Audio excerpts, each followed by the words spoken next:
जय जगन्नाथ सांग मैंने आज आम बनवा आंब कोरा आचार से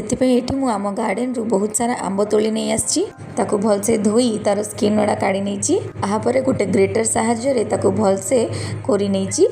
एठी मु 3 केजी आंब नहीं भलसे ग्रेट करी भलसे चिपुड़ी नहीं आहापर गोटे कड़े को गरम करने से 2 चम्मच सोरिष 1 चम्मच जीरा 3 रु 4 शुक्ला लंका 5टा अलैच 1 स्पून मेथी 2 स्पून सौंफ को नहीं भलसे टिके भाजी नेबा ताको ग्राइंड करी नेबा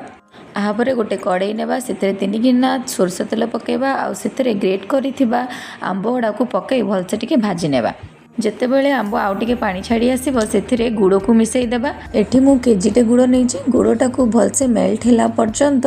ताको घांटीबा तापर 3 चम्मच लूण आ गोटे बड़ चम्मच लंका गुंड पकेबा ताको भलसे मिक्स करि नेबा तापर ग्राइंड करिथिबा सोरिष आ जीरा रो मिक्सरटा को पकेबा आ सब जिंस को भलसे मिसई नेबा को लो फ्लेम रे आधा घंटा पाखापाखि कुक करवा आचार को आउटे फ्लेवरफुल बनैबा गोटे कड़े रे गोटे गिना सोरष तेल नहीं जिबा एथिरे 1 चम्मच हेंगू आ गोटे छोट गिना लंका गुंड पकेबा तापर ए मिक्सचरटा को आमे आचार रे पके देबा आ भलसे मिक्स करि नेबा एबे हम आचार ऑलमोस्ट रेडी हे गलानी को ठंडा हेबा लागि छाड़ देबा ठंडा हे गला परे आको गोटे जार रे भलसे स्टोर करि नेबा